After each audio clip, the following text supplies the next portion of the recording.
Joining me now is New South Wales One Nation leader Tania Mihailuk and Sky News contributor Claire Rowe. Good evening to you both. Great to have you both on. Tania, you know, we've got a situation, as I said, in the US. They're actually looking to fight against censorship. Here in Australia, Labor is running towards it. Do you hold concerns for this bill? Oh, look, you have to. Look, it's mad in name and mad in nature. Yeah, we're going to end up in a showdown, I think, with the US because you've got the US heading into empowering freedom of thought, freedom of expression. We know that Donald Trump will have a very anti-censorship leadership. And here in Australia, you've got Albanese and his, you know, I think, woeful Communication Minister Michelle Rowland, putting forward a bill that, you know, it's textbook straight out of communist China. I mean, it's trying to set up the Great Firewall of Australia here, and everyone should be rightly concerned. It will be about limiting freedom for thought. It will be about limiting not just people within politics, but all across different industries. You know, the idea that we would try to regulate what people put on, you know, the content they put on the internet is absurd. You know, it's like, it's not a state library where you could just pick and choose what books you want on the shelf, okay? It doesn't work that way, the internet. And this idea that we're going to ask Google and Meta and so forth to self-regulate, that won't work. In the end, what they want to do is empower ACMA. We know that. That's the fallback position inside this bit of legislation they've put forward. And that's the last thing we want to see is ACMA being empowered and dictating to people what they can and can't see on the internet. This is all very bad news. I'm surprised at Albanese, knowing that there's a lot of concern out there within the voter land about it, is actually pursuing it, which tells me they're just trying to hide what else is out there. You know, let's hide the issue of inflation, let's hide the economy issues, what's really hurting Australia, and let's focus on this. I mean, Michelle Rowland said it, oh, well, you know, somebody might climb up a mobile phone tower. I mean, it's extraordinary. And I want to ask you about this, Claire, because the lead singer of Australian band, the Jezebels, she's been cancelled because she posted a photo of herself on Instagram with a MAGA hat. She said she did it for shock value, to get the attention of followers and to condemn Labor's misinformation bill in that extensive post. I mean, Claire, anyone who stands up to it is a hero in my view. But the reality is she could possibly be done for misinformation. Yeah, absolutely she could. And like you both said, the elephant in the room is actually who is the arbiter of who decides of what misinformation is.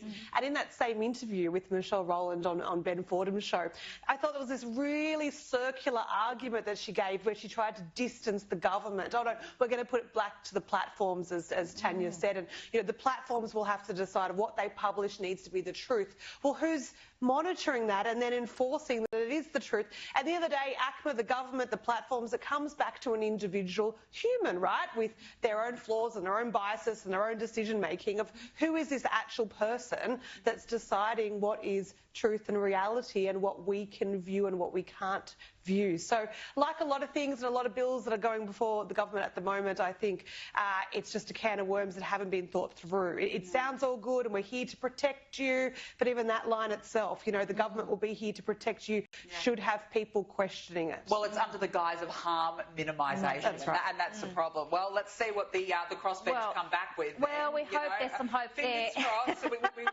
we certainly hope so. Now, look, let's move on, because the list of instances of Australia's ambassador to the US, Kevin Rudd, criticising Donald Trump has grown again. Who would have thought, as a new clip resurfaced showing the former Labor Prime Minister belittling Americans for electing him. But for those of us who are allies of the United States, never take a backward step in saying we're allies of the United States. You know, for all the American predisposition for episodic craziness, look at Trump. How did that happen? Okay. That was a walk on the wild side for all of us. Yet, apparently, according to Malcolm Turnbull, the ABC and 9 newspapers, it's News Corp to blame. And who is leading the chorus? Cue the usual suspects who've uncovered some ancient abuse. But whatever he does, the News Corp hit squad will still hate him. Yes, thank you. Apparently with a News Corp henchman for even speaking about what Kevin Rudd has said. And 9 newspapers in a bizarre editorial there said that Rudd spoke sense about Trump. It's a vengeful News Corp that has the explaining to do. Well, Tania, I would argue here that we're lucky that here at Sky and around News Corp that we actually are journalists and we show exactly what Rudd said. We didn't tell Rudd what to post when he was annihilating his keyboard going back years ago. I'm not sure how it's News Corp's fault. Yeah, it's amazing, isn't it? There's one thing you know about Kevin Rudd. He's very capable of his own thought bubbles and very capable of delivering them, okay? And he'll be the first to tell you that. Look, I think it's laughable to suggest that News Corp or anybody else is responsible for what Rudd has done. Rudd knows he's in the wrong, hence why he's taken down some of his commentary 2 or 3 days after the election of Trump. He knows he's in trouble. What he should have done, though, is when he decided to become an ambassador, that was the moment that he should have taken down all that commentary. Yes. Yeah, there are protocols when it comes to diplomacy. You would have thought, particularly with these type of postings, that if you want to be a diplomat, you want to be an ambassador, you're no longer a politician, you're no longer a private citizen, guess what? You've got to watch what you say. Yes. He knows this. He doesn't want to show any contrition. He's relying entirely on Albanese protecting him.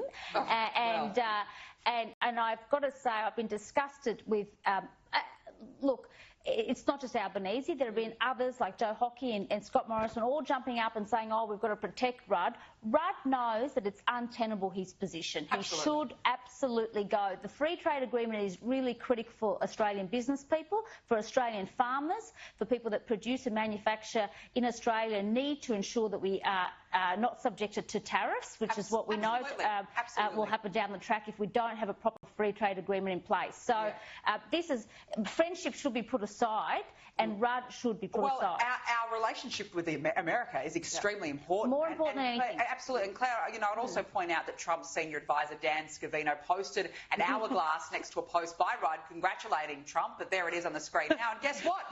Scavino, as far as we're concerned, is actually not a News Corp employee. He's not. No. There you go. I mean, their argument doesn't stack up. Yeah, it's just the ultimate gaslighting. I mean, it's the definition of gaslighting someone, where you're actually pointing to someone else saying it's your fault that they said that.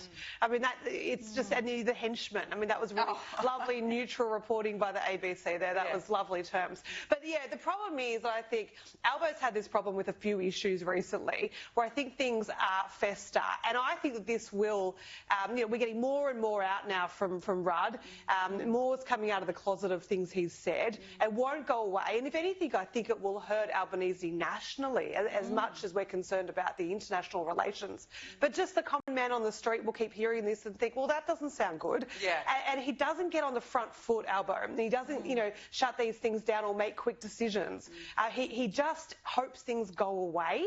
And if they don't go away and they snowball and get bigger, and eventually by Christmas, it will be untenable. Oh, I think so too. Well, I'll be curious to know what Albo does here. He won't get rid of him. He won't. They're very close friends. His former boss is his mentor. Right. He's not going to get rid of him. Now, look, this really irks me. Christmas is cancelled in Melbourne thanks to pro-Palestine protesters who plan to target the unveiling of Maya's iconic Christmas display. Have a listen to one of them. That's what we were targeting, the media spectacle, the push for consumerism and capitalism in a time of genocide. And here was the political reaction. No one has the right to try and ruin someone else's tradition. To anyone who wants to spread hate and division here in the city of Melbourne, here across Victoria, there is no place for you. There is no place for this behaviour. It's disgusting that our own city is being shut down to Victorians and Australians generally because some thugs, violent protesters, want to come and keep Victorians away from their own city. Tania, what the heck is Jacinta Allen doing here? Put an end, do something. Instead of talking about it, do something. What have they actually done since this began? Nothing.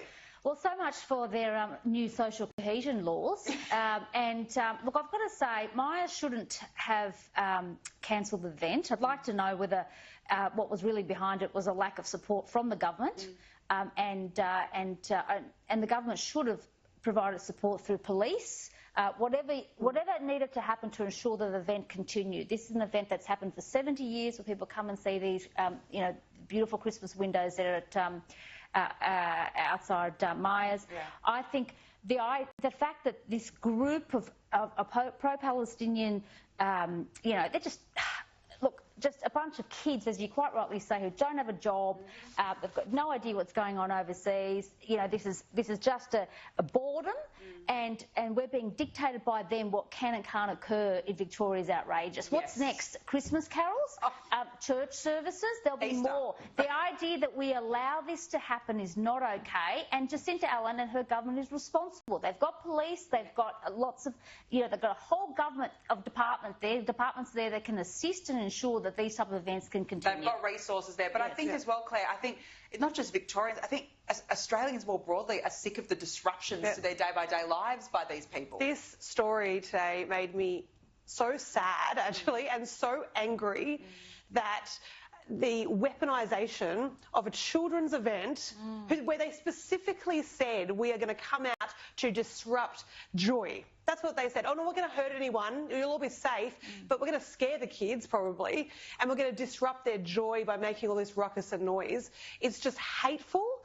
And it's just little by little our own values just being taken away, where we just bow down and say, OK, I don't blame Maya for needing to cancel it if there were safety concerns, but I agree with you. I think whatever it took, I wouldn't care in New South Wales if taxpayers' money had to barricade off that whole area to keep them out and let the children in to see the Maya windows. I agree. And let kids be kids. Let them enjoy their Christmas away from this palaver every week. By scaring our children and disrupting their joy at Christmas, not one poor baby in Gaza is going to be saved. Not one. Not one. What will this do to help the situation in the Middle East? Absolutely nothing. It's just ridiculous. Claire Rowe, Tania Mihailuk, great to have you on. Have a good weekend. Thank you so much for joining me on the show this evening.